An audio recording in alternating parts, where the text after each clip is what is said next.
চোখের কাপড়গুলো খুলে ফেলো। আমি আটকে রেখেছি এই এক্স বয়ফ্রেন্ড আর তার এক্স গার্লফ্রেন্ডকে, আর সেটাও এই ঘন জঙ্গলের মাঝখানে। আর যদি ওরা এখানে 30 দিন কাটাতে পারে, আমি তাহলে ওদের দেবো $250,000।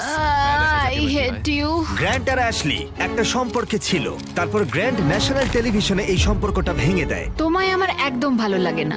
আমি সব থেকে সেরা। ক্যাম্পে তোমাকে স্বাগত। ও নো। ও আমি এসো, একে এসো। চিনি। আমি একটুখানি মিথ্যে কথা বলেছি। এখানে তুমি আর তোমার এক্স গার্লফ্রেন্ড শুধু নেই, এখানে তোমার 5 জন এক্স গার্লফ্রেন্ড রয়েছে। তাহলে চলো এক্সদের সাথে দেখা করে আসি। দেখা করে ভালো লাগলো। এটা অদ্ভুত। 30 দিন পরে যারা এখানে টিকে থাকবে তারা ভাগ করে নেবে ওই $2.5 লাখ। আমাদের এখন কিছু কাঠ জোগাড় করতে যেতে হবে। যাই হোক, দেখা করে ভালো ঠিক লাগলো। আছে, তাহলে সবাই মজা করো। আমি যখন এখানে এসে গেছি, তাই আমি ভাববো আমি এখন সম্পূর্ণ একা, পুরোপুরি একা। গ্র্যান্ড সম্পর্কে কেউ কিছু ভালো বলবে?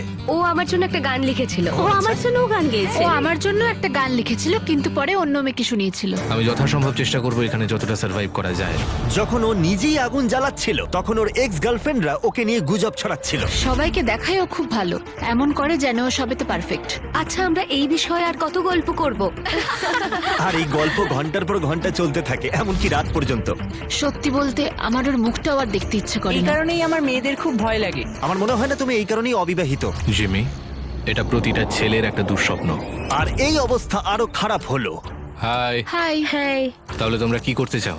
তোমার সাথে কিছু করতে চাই না। অ্যাশলি, আমরা এখনো কথা বলিনি। তুমি এত রেগে আছো কেন? আমি রাগ করিনি, আর এসব করে কোনো লাভ নেই। আমার সাথে আবার পরিচয় করো। আমার কোনো প্রয়োজন আর নেই। আমি এটা জানতাম না, কিন্তু এটাই হয়ে উঠলো আমার দেখা সবচেয়ে তীব্র প্রতিশোধের গল্প। আমি প্রতিশোধ নেব, আর এই টাকাটা ওর জেতার কোনো মানেই হয় না। প্ল্যান হলো সব সময় আমাকে শাস্তি দেওয়া। ও এটা ইচ্ছে করে করছে যাতে আমার কষ্ট হয়। এটা তোমার শেষ সুযোগ অ্যাশলি, আমি মিথ্যে বলছি না। তুমি হলে সবচেয়ে হ্যাঁ, জঘন্য মানে মানুষ। সত্যি। Grant, I love you.